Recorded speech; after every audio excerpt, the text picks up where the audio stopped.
tardes. Buenas tardes a todos los presentes. En nombre de la Junta Directiva y los socios del Círculo Industrial, muchas gracias por su asistencia a este acto. Iniciamos el tercer ciclo de conferencias Alcoy Mirando al Futuro, que están organizadas por el Círculo Industrial de Alcoy y en las que colaboran las entidades la Diputación Provincial de Alicante, Alcoy Industrial y Rafael Valls Asesores. Esta conferencia desarrollará el tema El cáncer de mama y sus avances científicos. Paso a presentarles a los componentes de la mesa, al moderador y coordinador de estas conferencias, el socio del Círculo Industrial, don Rafael Valls Buitrago. Y para esta conferencia es para mí un honor presentarles a don José Antonio Torró Richart. De su extensísimo currículum, ha sido muy complicado hacer un extracto porque era extensísimo, pero si leyese todo su currículum, hablaría yo y no hablaría él, o sea, sería todo currículum. He hecho un extracto. Licenciado en Medicina por la Universidad de Valencia en 1977. Realizó los cursos de doctorado entre 1977 a 1981, obteniendo el doctorado cum laude en cirugía en 1984 por la Universidad de Valencia. Profesor encargado de curso del Departamento de Anatomía en la Facultad de Medicina de Valencia entre 1978 a 1985. Profesor de Patología Quirúrgica en la Escuela de ATS Santa Ana de Valencia durante el curso 78-79. Obtuvo por concurso-oposición en 1981 la plaza de ayudante médico-quirúrgico de cirugía general. Obtuvo por concurso-oposición en 1982 la plaza de médico adjunto de cirugía general y del aparato digestivo en el Hospital Lluís Alcañiz de Xàtiva. Obtuvo por concurso-oposición en 1991 la plaza de jefe de servicio de cirugía general en el Distrito 5 del Hospital de Requena. Fue nombrado en 2001 jefe de sección de cirugía general del Hospital Lluís Alcañiz de Xàtiva. Coordinador de la unidad de mama del Hospital Lluís Alcañiz desde el 2003 hasta el 2020. Y obtuvo por concurso-oposición en el 2018 la jefatura de sección de cirugía general y del aparato digestivo en el Hospital Lluís Alcañiz de Xàtiva.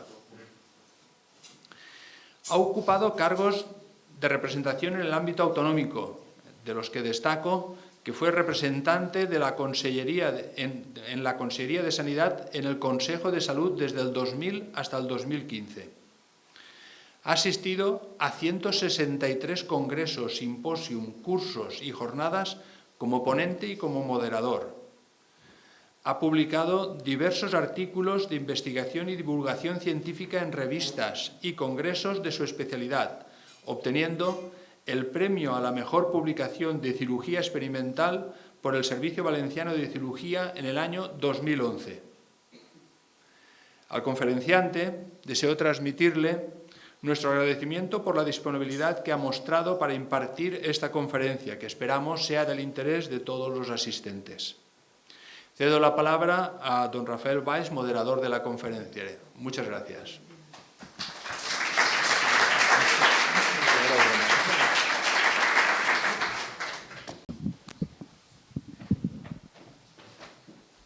Señor presidente, muchas gracias.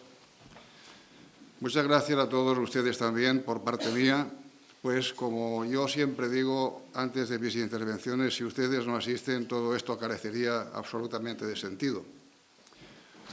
Hoy tenemos el placer, así lo decía antes cuando estábamos en la prensa, en el Salón Largo, de poder disfrutar de la charla. Bueno, esto es una conferencia que ya hemos acordado que es una conferencia divulgativa y no es una conferencia científica, porque si fuera conferencia científica solamente la entenderían quizás los médicos, y aquí de lo que se trata es de que el doctor pues pueda explicar para que ustedes entiendan todo el proceso de lo que es el cáncer de mama, desde que se detecta hasta que incluso la reconstrucción, que eso también es muy importante tanto a nivel físico como a nivel psíquico. Yo estuve hablando con el doctor lógicamente antes de esta charla, y la verdad es que me sorprendí de muchas cosas que me contó, pero bueno, forma parte también del juego.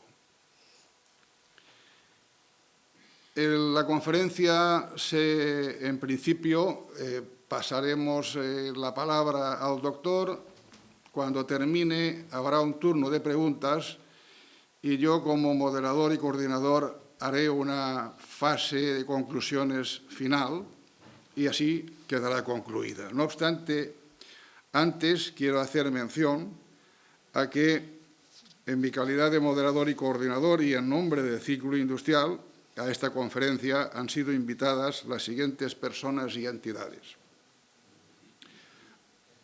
Siempre que digo las entidades me refiero a la Comunidad Valenciana. Han sido invitados al acto los ayuntamientos, asociaciones en general, universidades, asociaciones de empresarios, Generalitat y Diputación, concretamente de Alicante. Así también han sido invitados al acto todos los colegios profesionales de Alicante, Valencia y Castellón, de médicos, psicólogos y enfermería. A todos aquellos que hayan venido en nombre y representación de estas entidades, bienvenidos y también muy agradecido. Y también, cómo no, hacer mención especial a los alumnos de la Universidad de Alcoy, que han venido también a este acto. No los veo, pero yo sé que siempre al final se sientan por allí, por los últimos asientos. Bueno, pues ya veo algunos que levantan la mano. Estos, en definitiva, sí son siempre bienvenidos. ¿Y por qué son bienvenidos? Pues porque el ciclo de conferencias de Alcoy Mirando al Futuro precisamente encara la diana a la juventud. Aquellos que en realidad tienen el futuro en sus manos, aquellos que pueden aprender de nosotros. Y tienen que aprender de nosotros porque con el conocimiento, el trabajo y de lo que puedan enseñarse, que para eso estamos y para eso tenemos la edad, para poder enseñar. Así que muchas gracias. Y acuérdense de firmar la hoja que hay a la entrada, tanto en la hora de entrar como a la hora de salida, y yo mismo me encargaré de hacerlo llegar a la universidad para la gestión de créditos. Dicho todo esto, voy a pasarle ya la palabra al doctor Torró, que en definitiva es el que nos tiene que ilustrar, y recuerden que al final hay turno de preguntas y conclusiones. No obstante, doctor Torró, con su permiso, Alcoy Industrial le ha preparado con mucho cariño un mini vídeo de presentación que ahora, antes de que usted tome la palabra, les vamos a poner, y es un detalle que esperemos que le guste. Así que, como me ha dicho el técnico, le damos al intro y lo verá usted en la pantalla.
propiedades de hacerse uno mayor es la capacidad que tiene de emocionarse cuando ve fotografías de cuando era niño y de tantos recuerdos.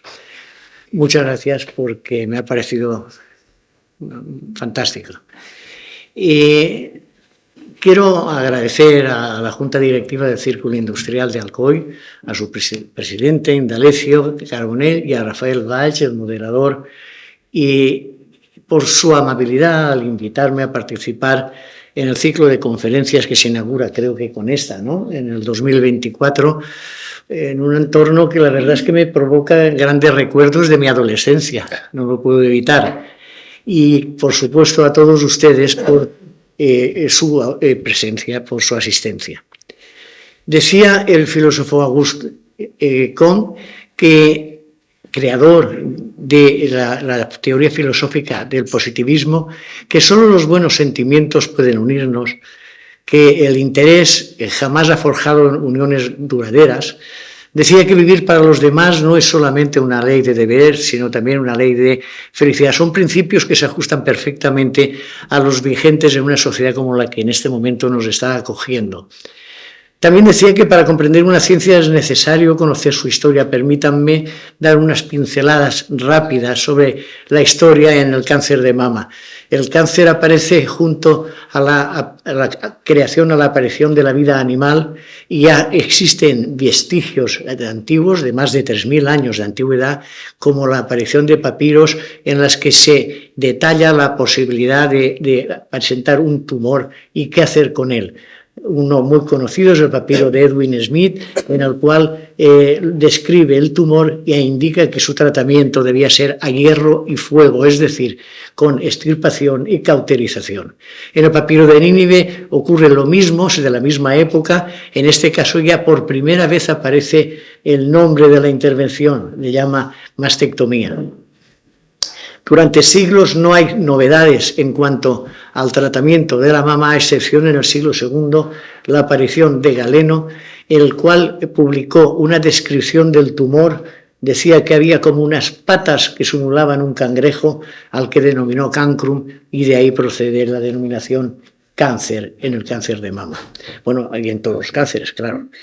Galeno atribuía la aparición del cáncer debido a un exceso de bilis negra. En aquella época todo se justificaba con la teoría humoral, y de distintos humores eran los que desarrollaban distintas enfermedades.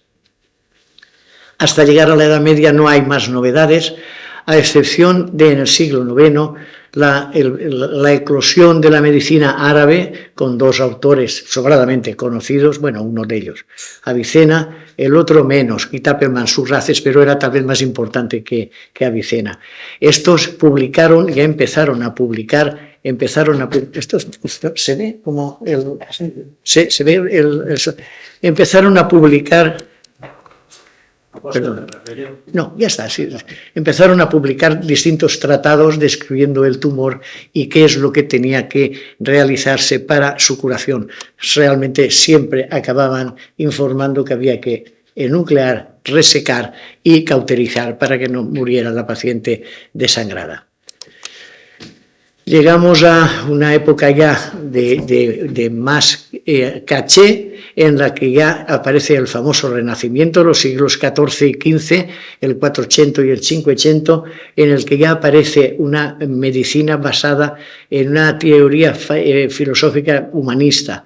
Ya aparece la experimentación y aparece una ciencia que ya se basa en la exploración y en la investigación. Se crean universidades y en esas universidades empieza a aparecer una docencia que provoca una aparición de una medicina ya más especializada.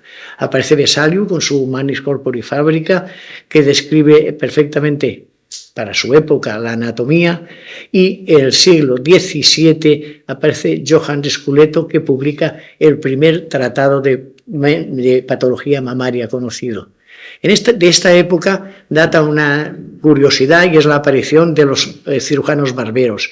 Eran un gremio de personas, no eran médicos, no tenían formación universitaria, pero era lo que atendía a la población del momento, y suturaban heridas, resecaban pequeños tumores, arreglaban fracturas. Todo esto estuvo en funcionamiento y siguieron trabajando hasta el siglo XVIII, en que la Real Academia de Cirugía de París prohibió su actividad y desaparecieron. Llegamos al siglo XVII con la Ilustración.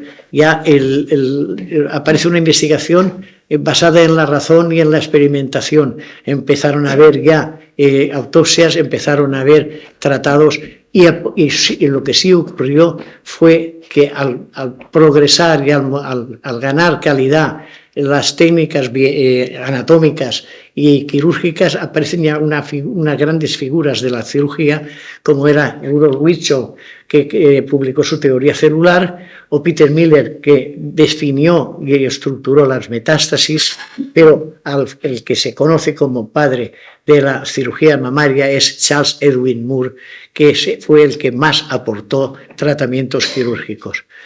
En esa época, desgraciadamente, había dos grandes enemigos de la cirugía y de la población. Por una parte, el dolor. Imagínense lo que era realizar esas amputaciones de mama y además cauterizar con hierros candentes. Y el otro gran problema era la infección, que provocaba una gran mortalidad en los pacientes tratados. Esto lo solucionó en 1819 un dentista, Morton, que comprobó cómo con el gas hilariante se provocaba una narcolepsia y permitía que a sus pacientes en su clínica de dentista les pudiera hacer tratamientos que toleraban mejor. En cuanto al tema de la infección, apareció por Lister la antisepsia.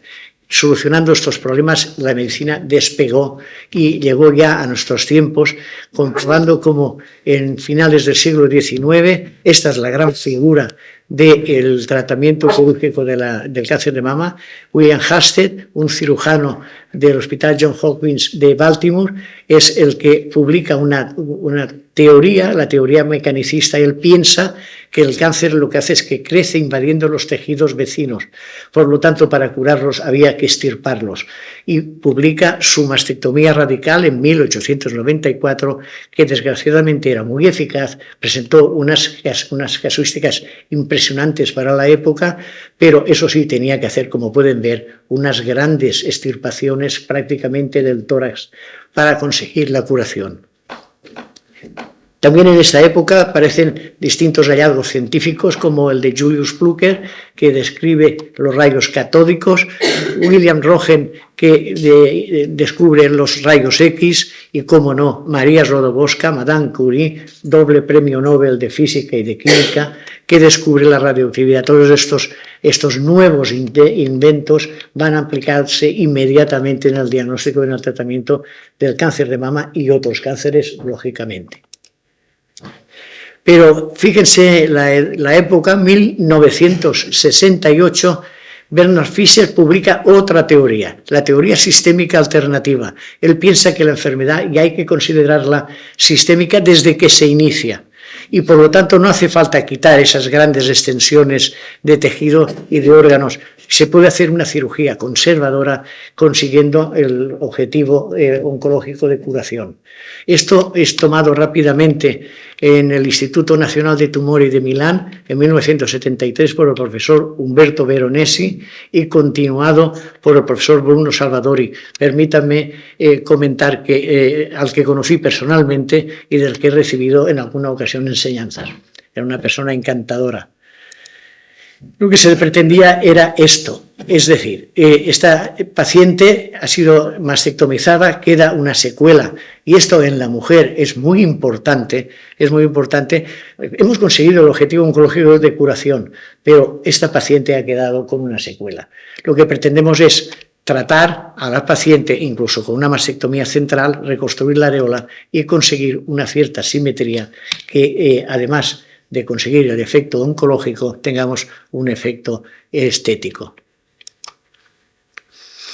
Bien, el cáncer de mama, saben, o si no se lo digo yo, que es el cáncer más frecuente en la mujer. Es uno de los 3 más comunes, junto el de pulmón y el de colon, y desgraciadamente presenta una alta incidencia en su aparición. 1 de cada 8 mujeres en la actualidad pueden sufrir un cáncer de mama.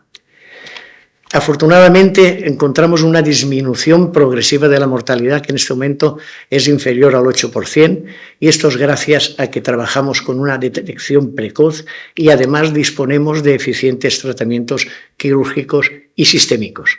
Estas son proyecciones de los estadistas en lo que se comprueba, por ejemplo, como a título de curiosidad, como desde el 2012, que hubieron 215.000 cánceres, a 8 años después hay 246.000, es decir, está en la carrera de ascenso en cuanto a frecuencia.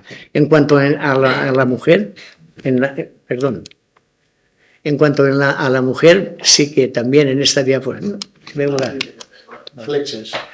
Pues en las flechas. Y doble las flechas. Pues sí. Vale. En cuanto a la mujer, en esta tarta de frecuencia de cánceres, observan cómo los distintos órganos tienen sus frecuencias, pero el de mama ocupa el 29% de los cánceres. Se estima que en el año 2023, el año al que hemos pasado recientemente, el número de casos de cáncer en España será de 280.000 cánceres. No estamos hablando de cánceres de mama. De estos 280.000, 35.000 sí que van a ser cánceres de mama. Comprobamos como el 30% de las mujeres diagnosticadas en un estadio temprano a lo largo de su vida pueden desarrollar metástasis. Un 5 o un 6% presenta metástasis en el momento del diagnóstico, y además en un 79% de las pacientes que presentan un cáncer metastásico son posmenopáusicas, es decir, ya tienen una cierta edad. Como pueden ver, es una diapositiva un poquito enfarragosa. El 86% de las pacientes van a sobrevivir a su cáncer de mama, pero desgraciadamente aún comprobamos cómo hay 6.000 pacientes que van a fallecer por dicha enfermedad. El futuro del cáncer de mama también es muy siniestro, del cáncer, no del cáncer de mama. Se estima que el número de casos de cáncer a nivel mundial en el 2040 va a ser de 16,3 millones de personas. Es una cifra, como verán, importantísima. Y sin embargo, la mama es un órgano que tiene unas grandes ventajas para todos nosotros. Es un órgano, bueno, es bilateral, pero está situado en el exterior del cuerpo y por lo tanto tiene un fácil acceso tanto para los pacientes o las pacientes y para nosotros los profesionales. Por eso recomendamos siempre a las pacientes, no sé yo por qué. No, es que ¿sabes qué pasa? Ahora, recomendamos a las pacientes el realizar una autoexploración. Esto es una maniobra fácil, cómoda y que nos puede detectar una serie de síntomas que nos alarmen y poder diagnosticar precozmente a las pacientes. Pueden aparecer cambios en la textura, una induración en la mama. Puede encontrarse la paciente una erupción, un enrojecimiento, la aparición de unos hoyuelos o deformaciones pequeñas que nosotros llamamos piel naranja, o una tumoración, un bulto en la axila provocado por unos ganglios que hayan aumentado de tamaño, o secreciones linfáticas o sanguinolentas por el pezón. Pero también una inversión del pezón, una retracción del pezón, pero fundamentalmente y la más frecuente es la aparición del nódulo mamario. Ante cualquiera de estos signos, lo que hay que hacer es consultar rápidamente con su médico, el cual ya procederá, supongo, que enviando a una unidad de mama para completar el estudio. Desgraciadamente aún nos llegan cánceres así, lo quitamos. Vamos a pasar a relatar las novedades que tenemos y que disponemos en el diagnóstico y en el tratamiento. Siempre hemos realizado y sobradamente conocido la realización de una mamografía. Mamografía que era la mamografía analógica con la que hemos estado trabajando hasta hace poco.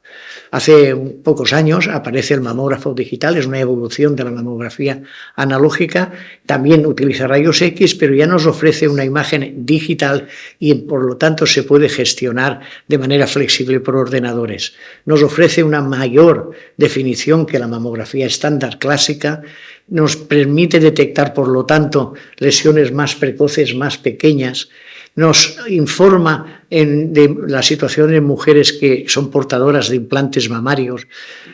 Reduce la radiación a la que sometemos a las pacientes y además la imagen se puede modificar.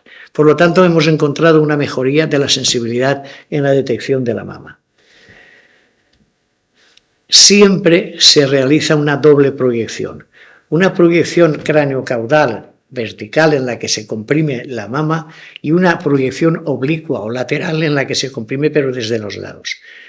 Es necesario esto para poder identificar la presencia de lesiones. ¿No funciona el ratón por la flecha? Ah, sí, ahora sí. Bien, estas son la imagen que hemos estado obteniendo durante años y con las que hemos trabajado. Una mama densa como esta, es muy difícil localizar un pequeño nódulo en la mama. En cambio, la mamografía digital ya tiene una mayor resolución, ya destaca más la zona fibrosa glandular de la zona lipomatosa de la grasa y nos permite diagnosticar lesiones. En este caso, una mama muy grasa en la que efectivamente hay una lesión que destaca mucho. Esto es con especulación. Especulaciones, se trata de un cáncer de mama. En cambio, vemos también a unas cuantas calcificaciones que por su situación y distribución sabemos que es benigna. Lo mismo, pero en este caso fíjense que no vemos un nódulo como el anterior tan visible, pero sí vemos aquí, no se aprecia demasiado, pero es que es así de tenue, un grupo pequeño de calcificaciones que estas sí nos hacen sospechar que estamos ante un cáncer de mama. Cuando vamos a operar una mama, en ocasiones mamas grandes, tóxicas descaídas, en ocasiones necesitamos un apoyo para identificarlas, porque imagínense que en una mama grande localizar un tumor de 4 milímetros no es nada fácil. Pero sí que tenemos a nuestros compañeros radiólogos que nos insertan una aguja, ahora la verán con más claridad, que va a la zona que interesa que extirpemos. Esto nos permite dirigirnos hacia donde está el tumor y poder extirparlo con facilidad. Bueno, relativa.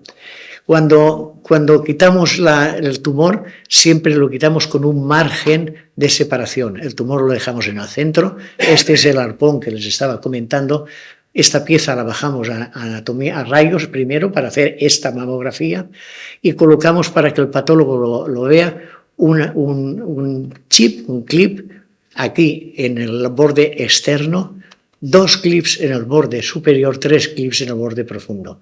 Esto se hace para que el patólogo en tiempo real y durante la intervención nos dice que en el margen superior está muy cerquita el tumor y hay que ampliar. Y ampliamos y eliminamos más pieza en un segundo tiempo para evitar tener que operar 2 veces a la paciente. La ecografía, saben que está basada en la capacidad de los órganos de reflejar ultrasonidos. Es una prueba indolora, no hay que preparar al paciente y se hace en tiempo real. Tiene un problema, es manipulador dependiente, es decir, necesitamos que el radiólogo esté, bueno, el cirujano, esté allí haciendo la ecografía en ese momento. Nos ofrece una mayor sensibilidad en mamas densas, como la que han visto antes, y en ganglios axilares. Siempre hacemos un estudio de las pacientes de su axila para saber si se observan ganglios aumentados de tamaño. Se utiliza para realizar biopsias dirigidas y para colocar esos arpones de marcaje que han visto antes. En cambio, es muy mala técnica para detectar microcalcificaciones. Por lo tanto, la consideramos como una técnica complementaria. La ecografía nos permite descubrir pequeños quistes, incluso ver la situación de su membrana con una técnica que se denomina técnica Doppler. Vemos la vascularización y nos permite diagnosticar un quiste que será quiste simple y, por lo tanto, sin sospecha de malignidad. En cambio, aquí aparecen nódulos con las especulaciones ya comentadas que tienen toda la sospecha ecográfica de malignidad. La tomosíntesis es también una progresión del mamógrafo, en el cual las imágenes que obtenemos con el tomosíntesis son analizadas por ordenadores de gran potencia y esto nos permite generar mamografías tridimensionales. Durante el examen el cabezal va haciendo una serie de arcos que se generan después con los ordenadores dando las imágenes 3D. Por lo tanto, es una técnica que nos mejora la sensibilidad, sobre todo en mamas densas. Siempre es el gran problema, el problema de las mamas densas. Y es una técnica que también consideramos como complementaria. Afortunadamente, esta maquinaria, esta tecnología que no estaba presente en todas las unidades, cada vez más disponemos ya de ellas en las unidades. Fíjense que lo que da son una secuencia de cortes, es como si la mama la estuviera haciendo unas rebanadas. Aquí, por ejemplo, sería muy difícil diagnosticar algo, pero en la siguiente secuencia empezamos a ver un nodulito que va repitiéndose y que nos indica que ahí hay patología. Esto sería lo que veríamos en una mamografía convencional. Aquí no seríamos capaces de diagnosticar nada. Con la mamografía de tomosíntesis sí que aquí hay una sospecha en donde en la anterior no se veía. Y lo mismo pasa aquí. Aquí no seríamos capaces de diagnosticar un tumor, pero en cambio la tomosíntesis nos lo ha localizado. Por lo tanto, es una gran técnica en la que cada día se está usando más y cada vez está más presente en las distintas unidades. La resonancia magnética, saben lo que es una técnica de imagen que utiliza imanes y ondas de radio, no utiliza rayos X y nos permite obtener imágenes de órganos. Tiene mayor sensibilidad que la mamo y la eco, pero nos sirve para precisar mejor la lesión y el tamaño, nos permite estudiar lesiones bilaterales y además observar la respuesta en pacientes que están recibiendo quimioterapia. Nos permite también valorar las prótesis mamarias y diferenciarnos entre las llamadas cicatrices radiales y las metástasis y la recaída tumoral. Esta es una imagen de una resonancia en la que ven que en la mama derecha hay una gran masa, un nódulo importante, pero también en la mama izquierda aparece un pequeño tumor. Posiblemente si no tuviéramos esta resonancia hubiéramos operado a esta paciente de su mama derecha y se nos hubiera quedado en el tintero en la mama izquierda. Es decir, podemos estudiar la bilateralidad de las mamas y del tumor. En ocasiones, bueno, en ocasiones no, también se obtiene una serie de curvas de absorción de un isótopo del gadolinio que nos permite ver el grado de malignización de la zona del tumor. En esta mama también es muy estábamos diciendo que había que hacer cada vez más cirugías conservadoras. Esta mama posiblemente hubiéramos hecho una cirugía conservadora de este tumor, pero en cambio comprobamos la existencia de una serie de pequeños nodulitos satélites. Estamos hablando de un cáncer multicéntrico. Este es un cáncer en el que dejamos de realizar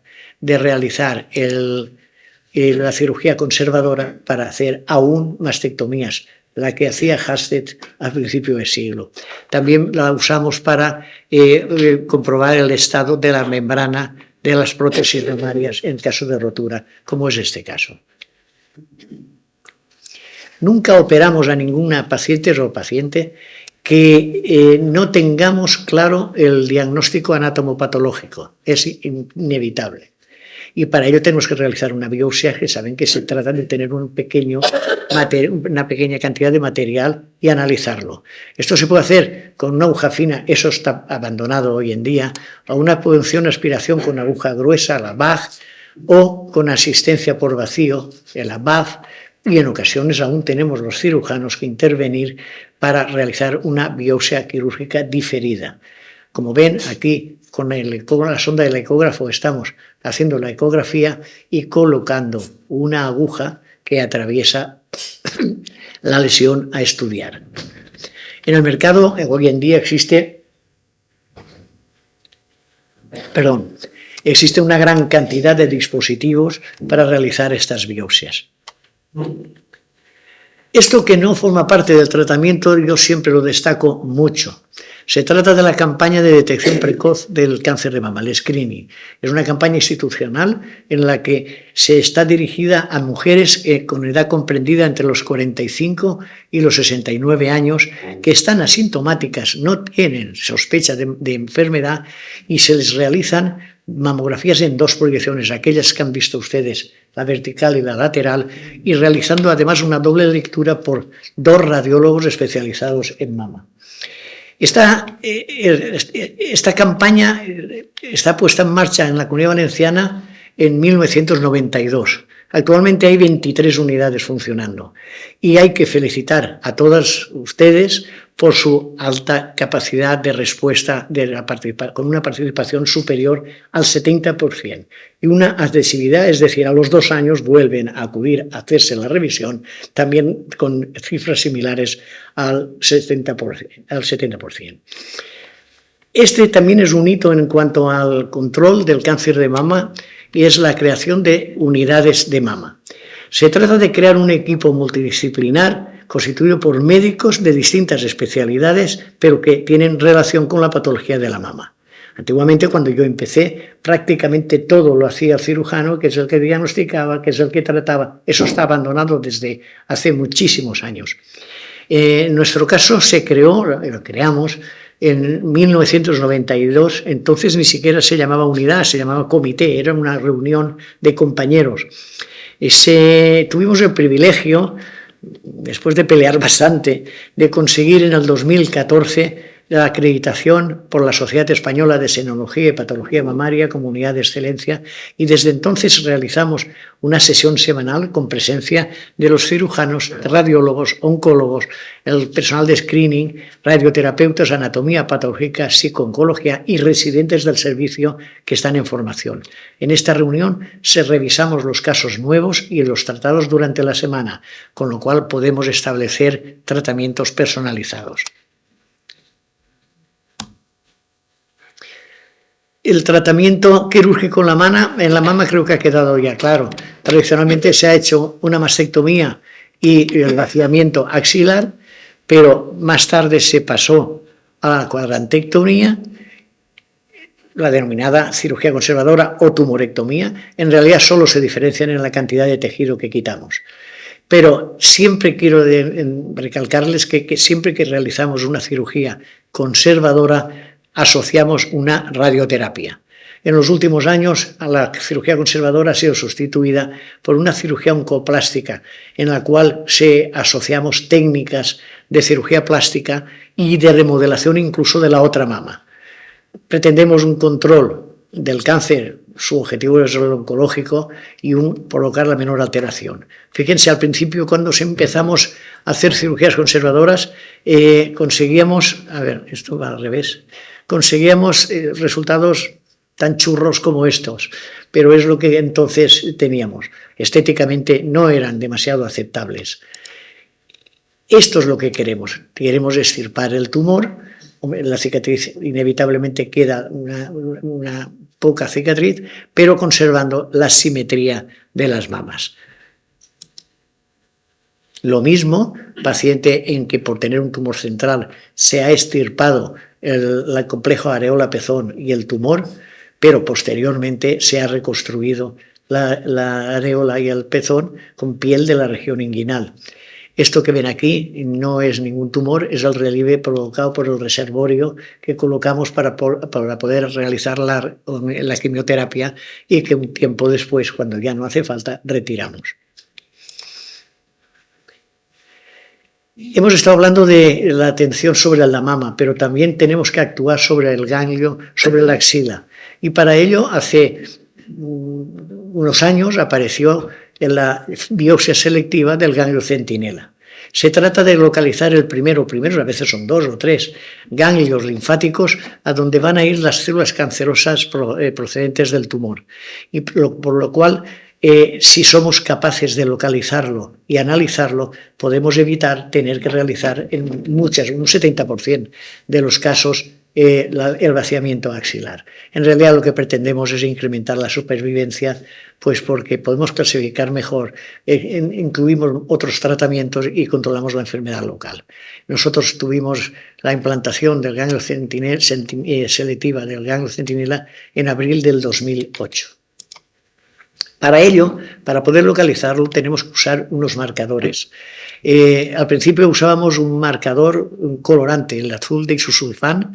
Posteriormente se sustituyó por un isótopo, el tecnecio 99. Desgraciadamente nosotros no teníamos servicio de medicina nuclear, luego teníamos que derivar a una paciente fuera para que lo pusieran y en Játiva con un contador Geiger. Al final y al cabo localizábamos en el ganglio con lo de calent gelat, o sea que era así de fácil. Y después, en octubre del 2014, apareció otra tecnología denominada Sentimac, en la cual, en vez de un isótopo, y lo podíamos aplicar nosotros, se usaban moléculas ferromagnéticas. El día de la intervención inyectábamos en donde está el tumor la dosis de colorantes llamado Siena y lo buscábamos con estos magnetómetros hasta encontrar el ganglio que estaba localizado, que se remitía a anatomía patológica durante la intervención y en el caso de informarnos que no habían células malignas, se había acabado la actuación en la axila. En el caso de que por desgracia hubiera malignidad, es cuando realizábamos la cirugía axilar. Esta también es una novedad. Tradicionalmente los tumores de mama se han clasificado según el diagnóstico histológico dado por los patólogos. pero a raíz de un trabajo del año 2000 de Perú y colaboradores, se formó una nueva clasificación en 5 grupos: el luminal A, el luminal B, basal laico, triple negativo, el ER2 y el tipo normal.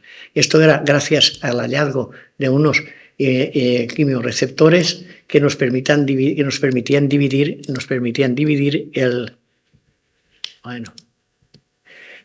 a los tumores en estos grupos. Esto es muy importante porque dependiendo del tipo de tumor va a depender el tipo de tratamiento. Por lo tanto, el tener una nueva clasificación hace que los resultados sean mucho mejores. Se usan una serie de trabajos que son denominadas plataformas genómicas. Ahora les hablaré rápidamente de ellas.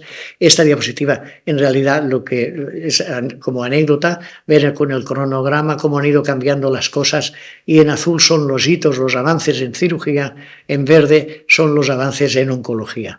Desde el 2010 prácticamente todos los avances son de propiedad de los oncólogos, que van tomándonos terreno, y llegará un momento en que probablemente el cáncer de mama no se trate con cirugía, sino con quimioterapia. La quimioterapia, saben que se trata de administrar una serie de fármacos que llamamos antineoplásicos o quimioterápicos o citostáticos, y bueno, puede ser antes de la cirugía, después de la cirugía o durante el proceso quirúrgico. Y medicamentos hay muchísimos: alquilantes, alcaloides, anticuerpos monoclonales, los más recientes, porque están saliendo al mercado continuamente. De hecho, lo que se pretende conseguir con la quimioterapia es hacer una medicina de precisión utilizando biomarcadores que nos permiten seleccionar el grupo al que está adscrito el tumor que estamos tratando. En los tumores ER2, este era un tumor que temíamos muchísimo. Cuando aparecía un cáncer ER2 era casi síntoma de que íbamos a tener unos malos resultados. Desgraciadamente no habían buenos tratamientos para el ER2, hasta que un buen día aparecen los conjugados anticuerpo-fármacos, el ADC. Es muy ingenioso, es decir, diseñar un anticuerpo que sea selectivo de una proteína de un tumor, y a ese anticuerpo asociarle un citostático. Por lo tanto, el anticuerpo acudirá a donde está el tumor y se llevará consigo al citostático y matará a la célula. Es decir, estamos enviando sondas que van a dirigir a dónde van a ir las balas.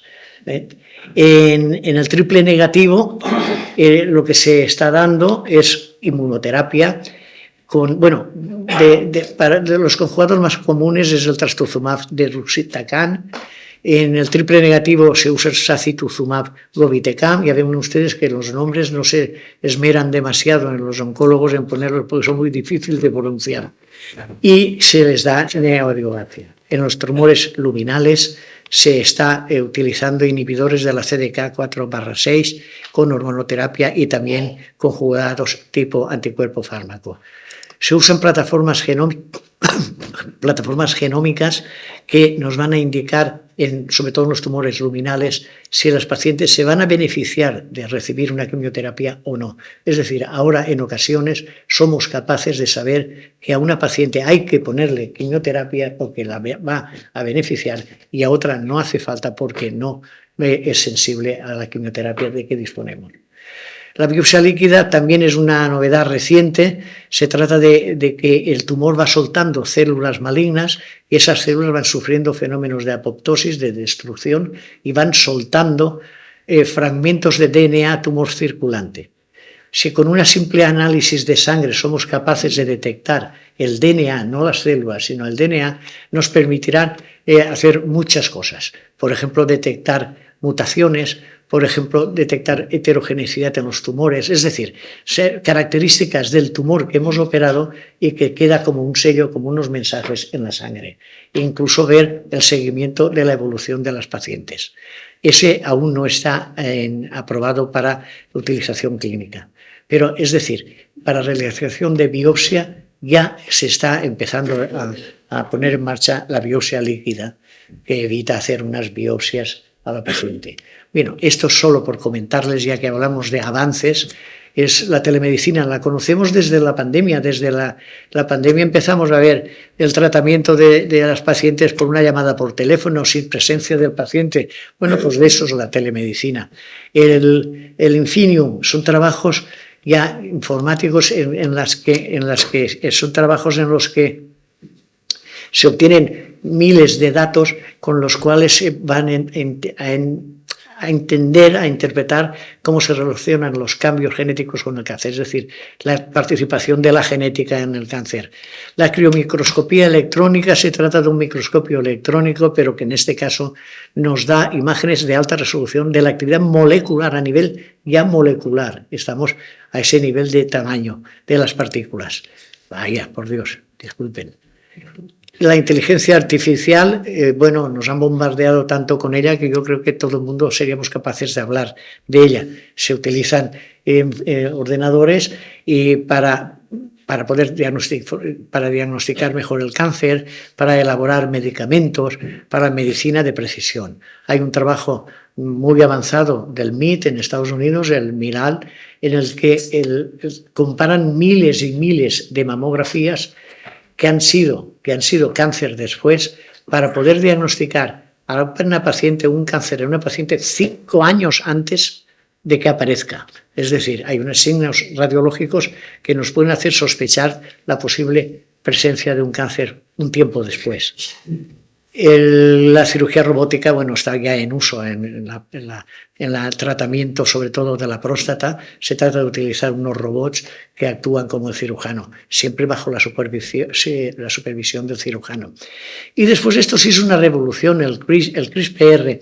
Esto fue motivo de premio Nobel hace 2 años a 2 investigadoras. Se trata de poder tener la capacidad de editar genes, manipularlos y sustituirlos por genes sin mutación. Esto, por ejemplo, es típico, ya en Estados Unidos se ha aceptado como tratamiento por la FDA el tratar la anemia falciforme. La anemia falciforme es una enfermedad provocada por una alteración, por una mutación de genes. Con el CRISPR se puede coger el trocito de ADN que está enfermo, quitarlo y sustituirlo por un trozo sano, con lo cual tratar enfermedades genéticas. Bueno, no, perdón. Y finalmente, supongo que ya estarán hartos de mí, el hablarles de la reconstrucción mamaria. Aún hay pacientes a las que se les hace mastectomías y que no están satisfechas, lógicamente, de su situación. Para ello se puede hacer una reconstrucción que puede ser inmediata, es decir, en el mismo trabajo, en el mismo quirófano, que se opera, o diferida incluso a 1 año después. Usamos prótesis expansoras, o en casos como este, que la piel de delante no tiene calidad o suficiente extensión, necesitamos hacer injertos, los llamados colgajos miocutáneos. Hay muchos.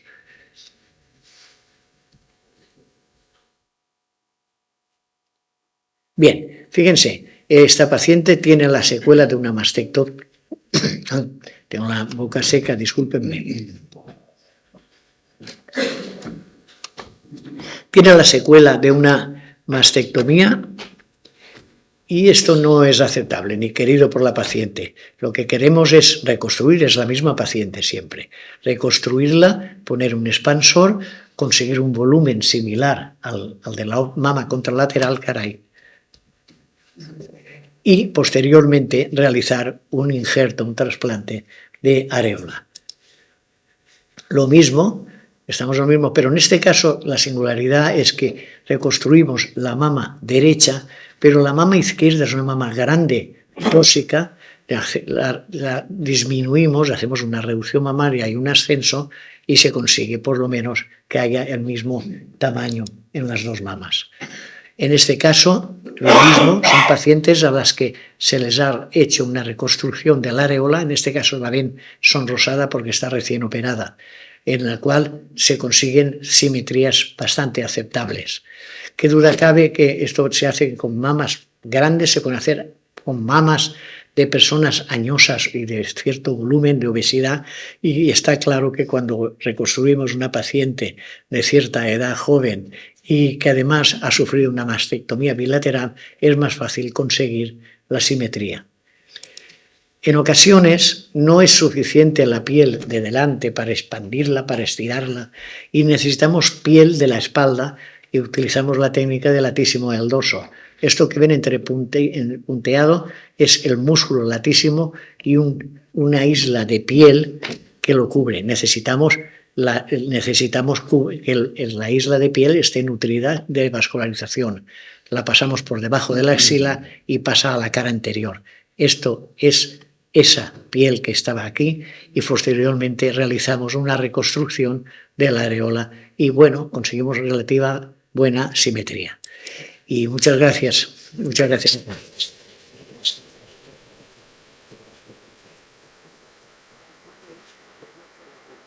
Ahí se me seca el boca. Sí. Muchas gracias, doctor Torró. Entramos en el turno de preguntas, así que hay un micrófono inalámbrico que lo tiene la persona que lo acaba de enseñar, así que cualquier persona que quiera hacer una pregunta, está ahora, es el momento. Pueden hacer las personas, ahí hay una mano. Y también, lógicamente, la pueden hacer los doctores. A los doctores se les contestará científicamente y a los no doctores pues se les explicará divulgativamente. No me lo ponga muy difícil. Se puede preguntar que conocemos los pros de lo que es colocar una prótesis. Póngale el micrófono que no se oye. No lo oímos. Que conocemos los pros de colocar una prótesis, ¿no? Porque estéticamente mejora la cosa. Pero podría nombrar los contras de colocar una prótesis, o sea, a la hora de hacer balance, a lo mejor la paciente puede no ponérsela o... Disculpe, señora, una sugerencia. ¿Sería usted tan amable de levantarse? Porque es difícil, No oímos. difícil desde aquí. Gracias, muchas gracias. Ahora serán...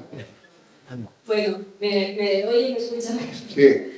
Que decía que los contras de ponerse los pros los conocemos, de ponerse una prótesis. Porque, claro, estéticamente mejora. Pero yo quería, si pudiera nombrar los contras, porque a la hora de hacer balance, a ver la paciente si quiere entrar en eso o no, pues saber un poco encima. Bien. Bueno, creo haber entendido la pregunta sobre pros y contras del uso de prótesis, ¿no? Sí. Sí, claro, naturalmente. El uso de prótesis, bueno, tiene la ventaja estética, es lo que pretendemos, pero tiene la desventaja de las pacientes a las que hay que realizar radioterapia. Aunque los radioterapeutas al final acaban diciéndonos que sí, que se puede realizar. Lo cierto es que una mama protetizada es una mama bastante enemiga de la radioterapia. Si evitamos y sabemos que a una paciente no hay que ponerle radioterapia, bueno, pues no hay ninguna contraindicación para que esa paciente tenga la satisfacción de solucionar su problema estético. Pero realmente una prótesis no deja de ser un cuerpo extraño que colocamos. Nada es perfecto. No sé si es lo que correspondía a la pregunta. Siguiente pregunta, por favor. ¿Hay alguna pregunta más? Aquí, por favor, aquí delante.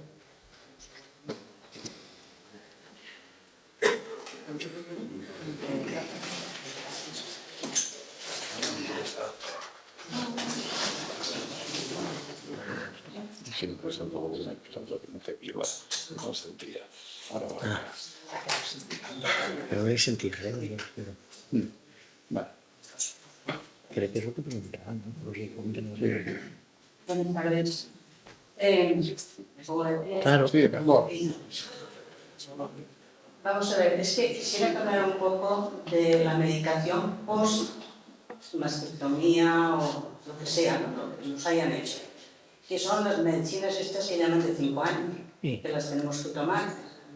Bueno, depende, porque mi oncóloga, por ejemplo, me dice, tú decides o 5 años padeciendo o 5 años viviendo bien, para que no me repita.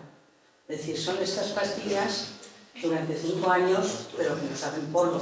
Bueno, Nos hacen polvo. supongo que está hablando del tratamiento hormonal, claro. Y efectivamente, de hecho lo hemos mostrado en pantalla, una parte del tratamiento del cáncer de mama corresponde al tratamiento hormonal. Son ese tratamiento de 5 años, generalmente es el tamoxifeno o el Femara, son tratamientos hormonales. Yo no estoy de acuerdo con que tiene que decidirlo usted, hay que asesorarla bien y decirle los pros y los contras de tener ese tratamiento. Realmente tampoco tiene ninguna contra y de la otra manera pues no deja de estar usted arriesgándose a no tomar una medicación que puede ser útil para su seguimiento y para su control. Bueno, pero se sufre bastante. Claro, este es un proceso en el que se sufre desde el primer día y para siempre, pero da igual, lo que está claro es que hay que pensar en positivo y pensar que hay una serie de tratamientos y una serie de controles para precisamente evitar las recaídas, que desgraciadamente en alguna ocasión se dan, eso está claro. Pero bueno, yo sí soy partidario, en cuanto esté indicado, no tomar porque sí, ni dejar de tomarlo porque sí. Pero el tamoxifeno se está tomando de 5 años, ahora se está reduciendo en parte con menos tiempo de tomarlo, pero tampoco tiene tantos efectos secundarios como para tener que tomar la decisión de no seguirlo. Es mi opinión. Que depende de cada persona.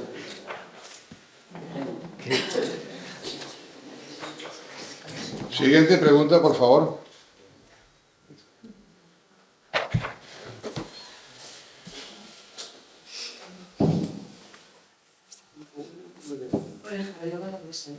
¿Las prótesis tienen caducidad? ¿Se tienen que cambiar cada X años o no?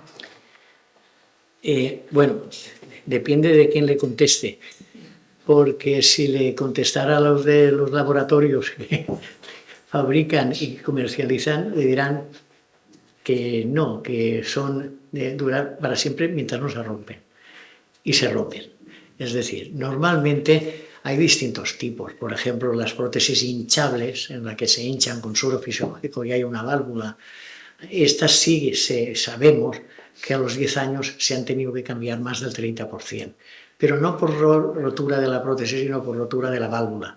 Pero bien, lo cierto es que sí, hay que considerar que las prótesis a los 10 años tienen un porcentaje elevadísimo de necesidad de cambiarse. Por eso hay que hacer controles y realizar sobre todo ecografías en que nos manifiesta la sospecha de la rotura y hay que cambiarla. Desgraciadamente cambiar las dos, claro. Muchas gracias. Siguiente pregunta. Yo sí que quería hacerle una pregunta al doctor Ferró, aparte de las gracias. Es la incidencia en los hombres del cáncer de mama. Bueno, distintas publicaciones hablan pues entre un 3 y un 5%. Pero sí, efectivamente existe el cáncer de mama en el hombre.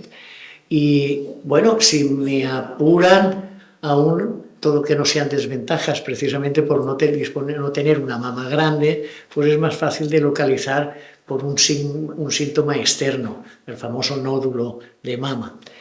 Pero sí que existen cánceres en el hombre y que prácticamente no, y que su tratamiento es el mismo. Sí. Hay una pregunta por allí, por favor. Hola, buenas tardes. Yo quería preguntarle, ya que se nos programan mamografías hasta los 69 años, ¿a partir de esa edad tenemos que relajarnos o siempre tenemos que estar alerta? No, relajarse, no cabrearse.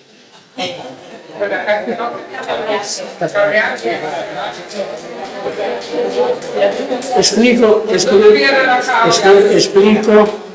la broma que me he permitido hacer. Efectivamente, esto es una campaña institucional, esto depende de Sanidad y de la Consejería de Sanidad. Se establecen unas curvas en las que se ve en la población en la que más afectación hay. que duda cabe que es cierto que a partir de los 70 años baja la curva de aparición. Y ese es un gran problema que sufrimos nosotros en la consulta. Y, por supuesto, lo sufren más las pacientes, porque de repente están desde los 45 cada 2 años haciéndose mamografías y un buen día cumple los 70 y se acabó. Y yo le recuerdo que hoy en día, a los 70 años, hay muchísimas, si no todas las mujeres que están guapísimas y que no son aún mayores. ¿Qué pasa con ellas? Ya han dejado de tener que explorarse. A mí no me gusta, sinceramente. Y esto, lo que ocurre es que aparece un fenómeno lógico, y es el que las pacientes procuran y consiguen una nueva mamografía fuera del programa. Es decir, van a su médico de cabecera, insisten y acaban haciéndole otra mamografía, pero que en este caso es que ya no está en el contexto del protocolo habitual.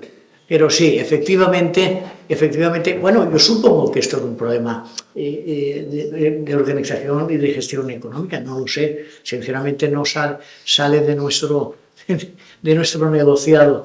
Pero sí, efectivamente hay una edad en la que ya dejan de ser citadas para hacerse la revisión.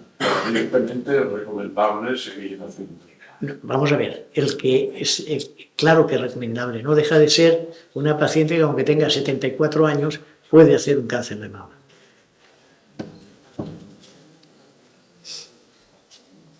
Bueno, yo lo que quería era comentarles justo lo contrario. Es decir, parece que los cánceres de mama solo pueden aparecer a partir de los 45. Yo ahora conozco a cantidad de chicas jóvenes que están padeciendo cánceres de mama.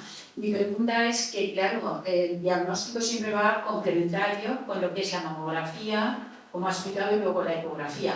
Yo comprendo que la mamografía es exponer a la persona a rayos a lo mejor innecesarios cuando se escomen, pero las ecografías, ¿no cree usted que debería la sanidad española imponer lo mismo que han hecho el diagnóstico precoz con nosotras, con la mamografía, con la gente que es más joven, al menos con ecografías periódicas que pudieran dar una pista de si ahí hay una posibilidad de un cáncer?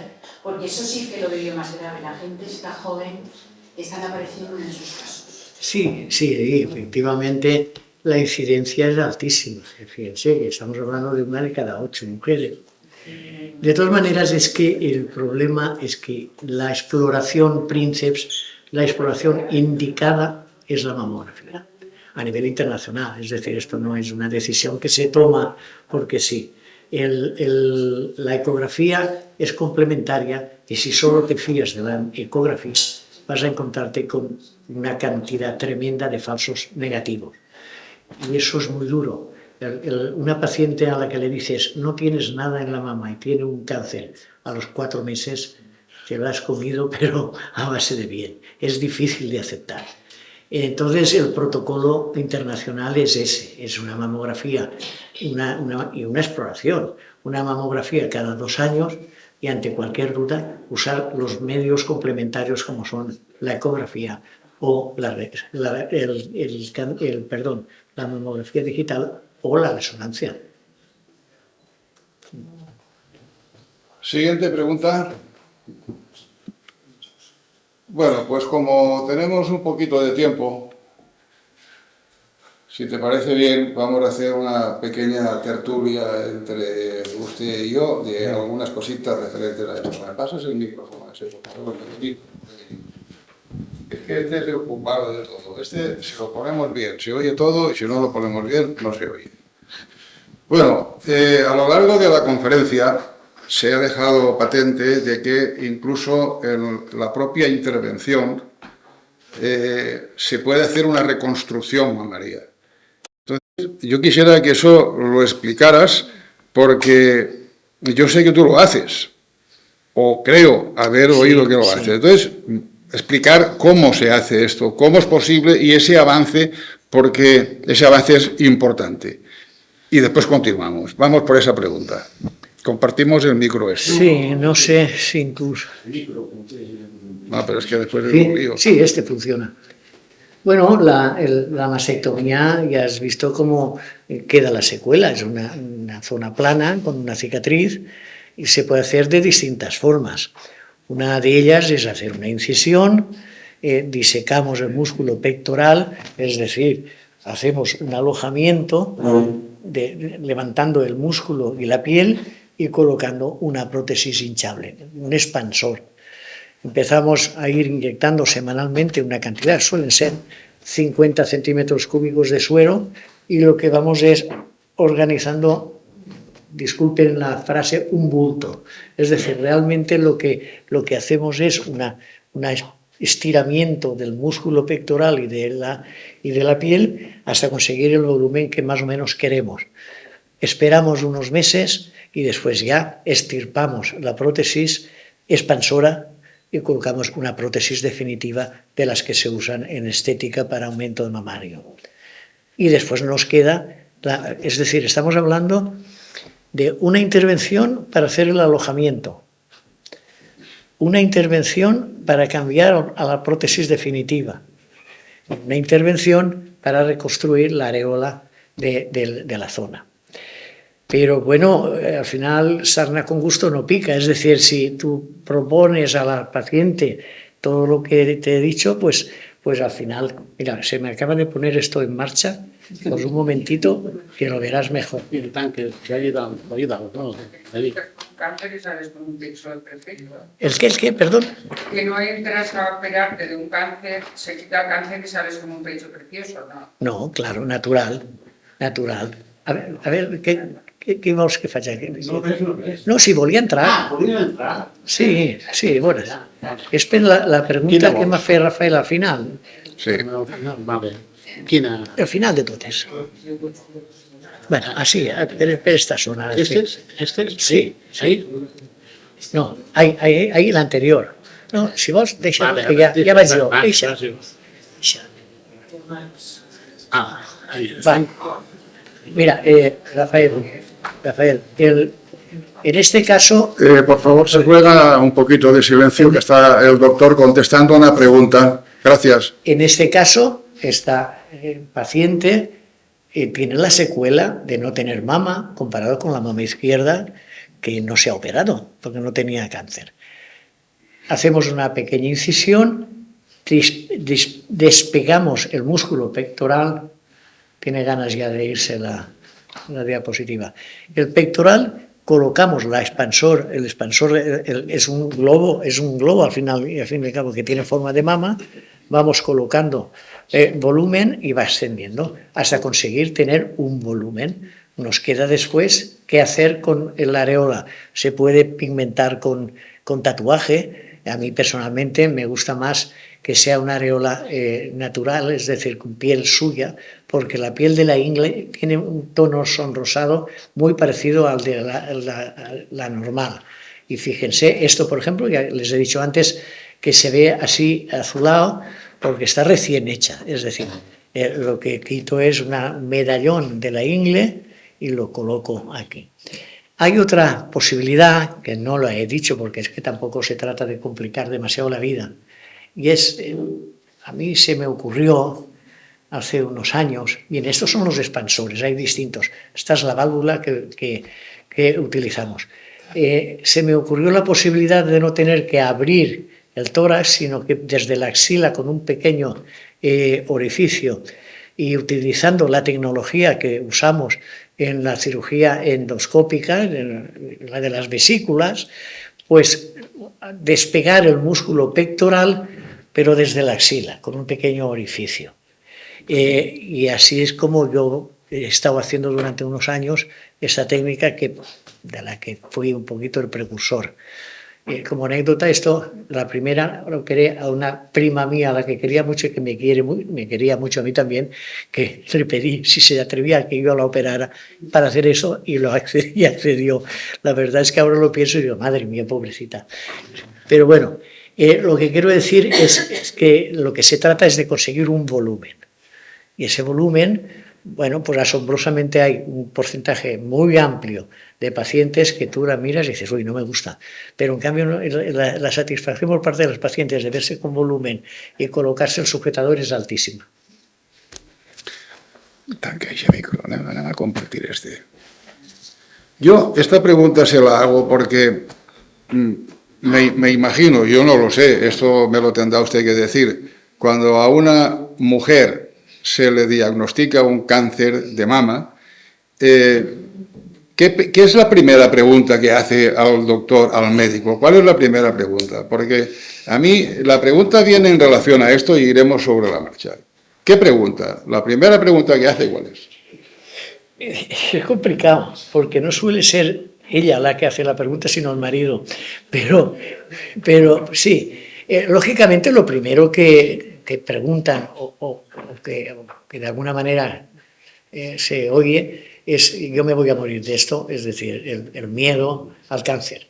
Hoy en día, cada vez más, creo que es una época de la información. Hay que informar bien a los pacientes y dejarles muy claro que efectivamente, yo casi siempre acabo en algún momento diciéndole: mira, lo único que te digo es que vas a pasar los dos un añito horrible, porque vas a tener análisis, vas a tener quirófano de tal, pero por lo demás, tranquilos. Si tú eres capaz de transmitir un positivismo a los pacientes, ellos lo agradecen mucho, porque bastante tienen con el diagnóstico para que tú vayas a ponerte docto y decir: ya veremos, no sé, intentaremos. Hay que dar un poquitín de positividad. En el proceso de reconstrucción mamaria, esto es muy importante añadirlo al tratamiento de cirugía. Hay que darle la expectativa siempre a la mujer de decir: existe esta posibilidad, vamos a hacerlo y será posible. Siempre, siempre. Hoy en día yo creo que es sobradamente conocido por todas las pacientes la posibilidad de reconstruirse, y que además es su derecho, no nos equivoquemos. Es cierto que hay ciertas circunstancias en las que, por lo que sea, porque bueno, vamos a ser sinceros, si tengo una paciente que tiene 82 años, muy mayor y achacosa porque tiene enfermedades acompañantes, pues sinceramente a lo mejor voy a intentar decirle: señora, estése quietecita, que es que vamos a poder tener problemas. Pero es lo de menos, esa es las menos veces. Los pacientes que quieren tener su feminidad y su estar como estaban. Y una última.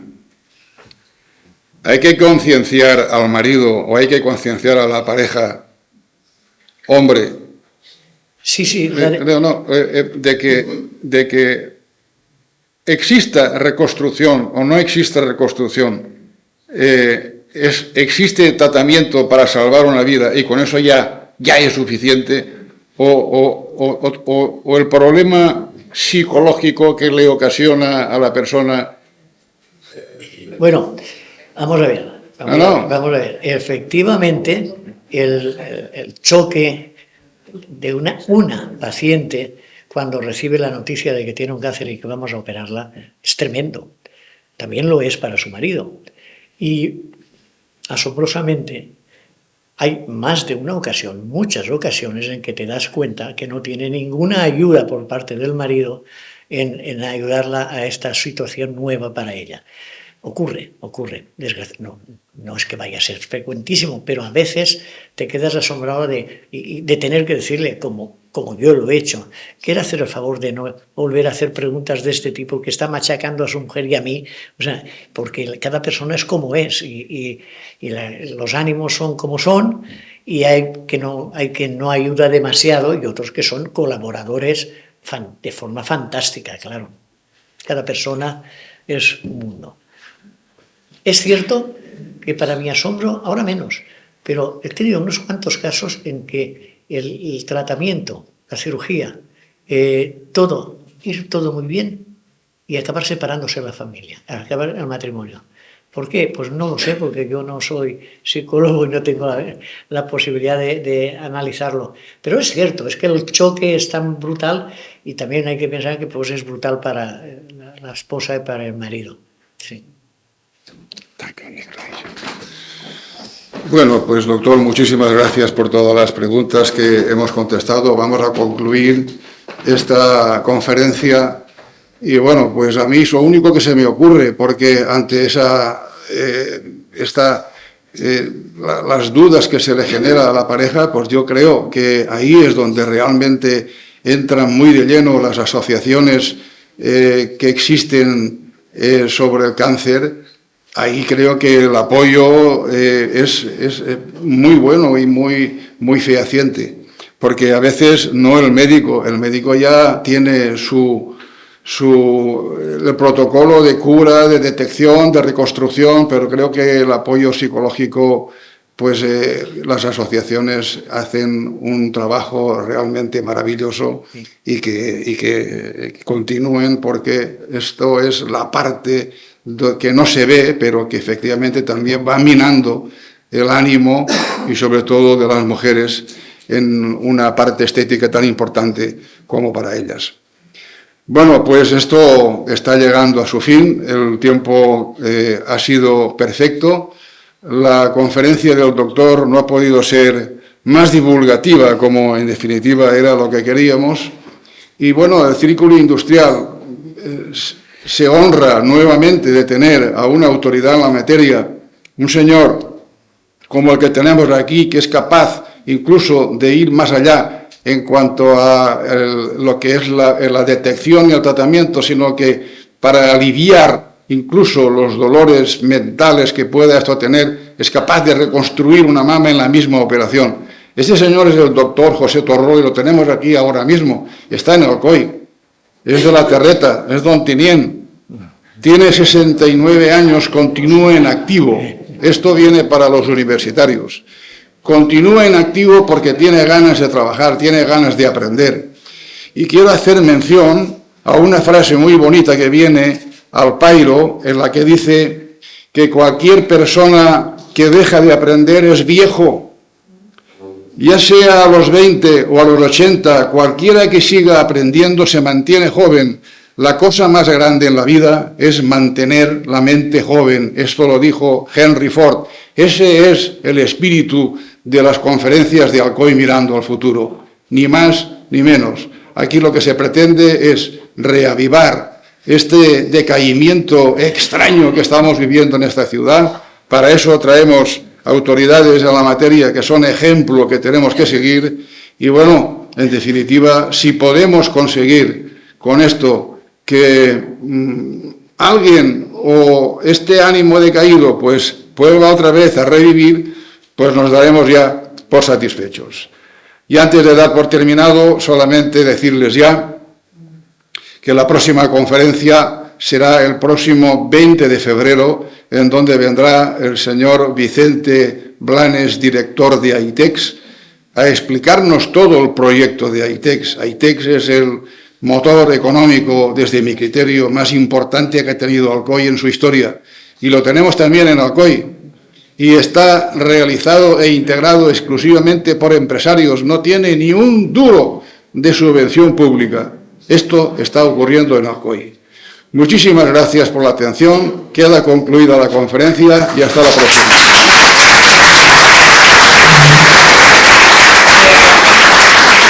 La conferencia se ha grabado, entonces todas las conferencias quedan colgadas en YouTube, en la página de Alcoy Industrial. ¿Ya? Y lo digo porque hay muchísimas personas que no vienen y en esas conferencias, gracias a Dios, hoy ha sido un día de más, pero en algunas han tenido bajo 20 o 30 personas, pero tienen 400 o 500 reproducciones. Entonces, pues, se puede ver dentro. Bueno, mientras la monto 2 o 3 días, que está colgada en la página de Alcoy Industrial de conferencias. Gracias.